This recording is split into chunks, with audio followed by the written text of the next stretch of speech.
Le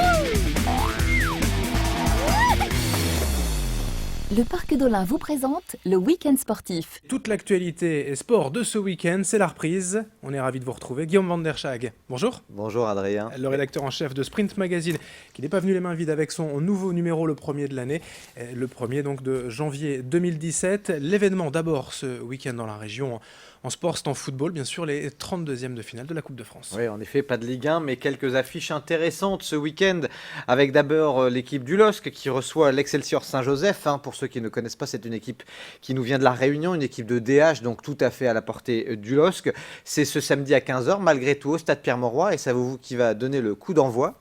Un ancien Lillois, je crois. Absolument, c'est Dimitri Payet, qu'on annonce depuis quelques semaines, peut-être en partance pour l'Olympique de Marseille, mais en tout cas, il sera bien à Lille ce week-end. Et sachez que Dimitri Payet, c'est un clin d'œil assez sympa, a joué dans les deux clubs. Il a joué aussi dans ce petit club de La Réunion, l'Excelsior Saint-Joseph. Pour information, les Réunionnais sont arrivés mardi à Paris, ils s'entraînent à Clairefontaine et ils ont trouvé comme équipe sparring partner l'équipe de Marc en Barœul qui va aller jouer 2 mi-temps de 30 minutes face à cette équipe pour se chauffer un peu avant cette affiche des 32e de finale face à l'équipe lilloise. Autre affiche concernant l'entente Fény-Aulnois. Oui, une entente qui va jouer pas très loin d'ici, dans les Ardennes, face à Prix-les-Mézières. C'est à 15h. C'est un match à porter puisque Prix-les-Mézières joue un niveau en dessous de Fény-Aulnois. Donc c'est une affiche intéressante. L'occasion exceptionnelle pour Fény-Aulnois de franchir un tour supplémentaire. Ce serait bien sûr historique. Il y aura aussi bien sûr Lens-Metz. Là, c'est du lourd puisque c'est une équipe de Ligue 2, 3e de Ligue 2. Les Lensois face au 18e de Ligue 1. La petite histoire, en fait, c'est que ce classement actuel, ça pourrait être l'éventuel barrage en fin de saison. Mais ça, on n'est pas encore là. Absolument, vous m'enlevez les mots de la bouche. Et donc ça, par contre, c'est à 14h15 ce dimanche. Et je vois bien les Lensois à domicile au Stade Bollaert l'emporter. L'affiche quand même, voilà, qui va faire rêver un peu les amateurs d'exploits ce week-end. Oui, en même temps, ce sont des habitués de beaux parcours en Coupe de France. Les Croisiens, l'Iris Club de Croix, qui accueillent les Verts, l'équipe de Saint-Etienne. C'est dimanche au Stadium Lille Métropole à 17h. Croix est capable de tout. Et puis les Stéphanois, on le sait, en ce moment, leur priorité, c'est plutôt le championnat. Donc, sait-on jamais. Il reste quelques places. Et évidemment, le premier prix, c'est 7 ou 8 euros, je crois, en tribune d'honneur pour aller voir ce match, Croix à Saint-Etienne, dimanche, 17h. Et pour la petite info, pour rentabiliser, puisque ça représente quand même un certain coût de louer le Stadium Lille Métropole, il faut compter au moins 7-8 000 supporters, spectateurs, pour rentrer dans leurs frais. Mais je pense qu'ils devraient réussir à le faire, les Croisiens. Allez, du foot toujours, mais avec un plus grand événement du côté du KIP Stadium. Oui, c'est un gros truc, on ne le sait pas forcément, mais il y a la KIPSTA Squadra Futsal Cup, c'est la 6e édition, en tout cas ça se passera au KIP Stadium ce week-end.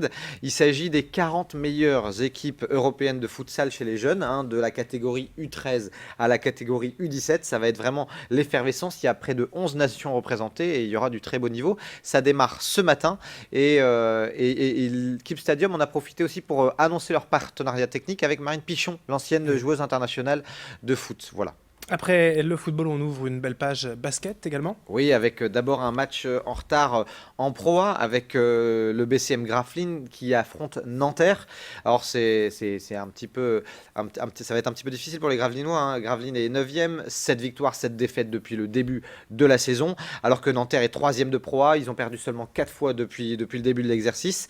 Néanmoins, il y a une petite nouveauté intéressante du côté du BCM Gravelines, c'est l'arrivée de Rudy Djombi, qui est un ancien joueur de la maison Gravelines, qui est en provenance de Blois et qui va peut-être insuffler quelque chose de nouveau et plus de constance du côté de Gravelines.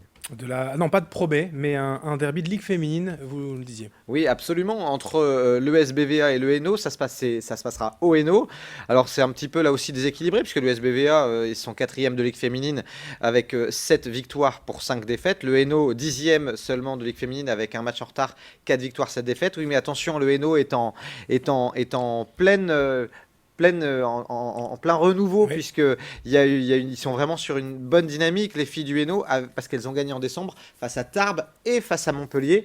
Donc les guerrières de Villeneuve d'Ascq doivent se méfier. Un petit mot du Dakar en Argentine, c'est de la moto. Oui, surtout, on en parle parce qu'il y a un Dunkerquois Voilà. sur sa moto, hein, qu'on connaît bien, nous, ici dans la région, puisqu'il s'agit d'Adrien Van Beveren, qui a remporté 3 fois l'Enduropal et qui avait réussi, lors de son baptême du feu en Argentine l'année dernière, à finir 6e du Dakar à moto. Eh bien, pour l'instant, hein, il est 7e au général à 14 minutes de la tête. Il est régulier entre la 5e et la 10e place de chaque étape. Il n'a pas encore brillé, mais il n'a pas non plus fait d'erreur manifeste, donc il est dans le tempo pour essayer de faire peut-être mieux que l'année dernière. Ne pas faire d'erreur sur une course comme le Dakar, c'est peut-être finalement aussi le plus important. Allez, on va parler maintenant de ce bel événement au mois de janvier en France et notamment dans la région. Vous en faites d'ailleurs votre une de sprint en ce mois de janvier. J-15 avant les 3 rencontres du championnat du monde de handball en France et au stade Pierre-Mauroy. Alors, la première question, c'est voilà, comment se présente l'infrastructure, la boîte à spectacle du stade Pierre-Mauroy? Alors d'abord, il faut savoir que le comité d'organisation va avoir les clés du stade Pierre-Mauroy à partir du 16 janvier. Ils vont avoir donc quelques jours, hein. D'abord, il y a un parquet qui va être installé. Ça va être en mode boîte à spectacle. Le parquet vient du stade couvert régional de Liévin. Ensuite, ça va être un sol Gerflor qui est forcément identique à tous les sites du mondial. Et puis ensuite, il y aura 3 rencontres, hein, on le rappelle, 2 huitièmes de finale et un quart de finale, avec la possibilité de voir à 2 reprises l'équipe de France si elle se qualifie.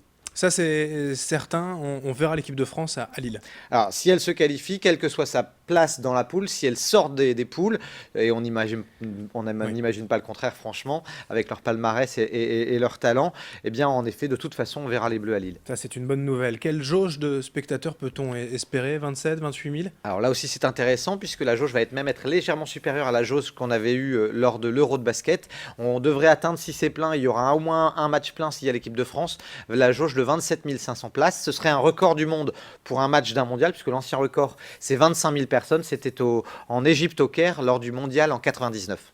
Et puis pour finir, quelles sont les chances de notre équipe de France lors de ce mondial à domicile?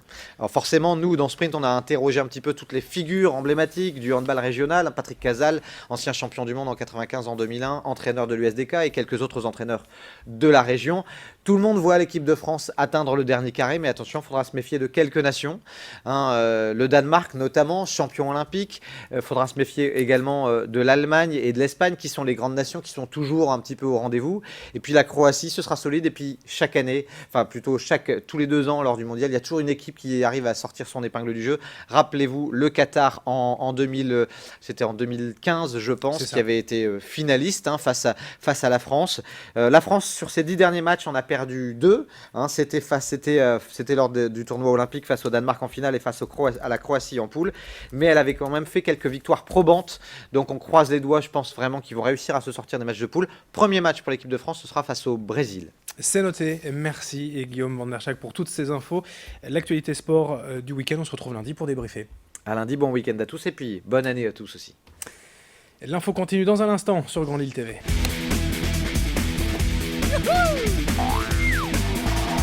Le Parc d'Olin, destination nature et sensations, vous a présenté le Week-end sportif.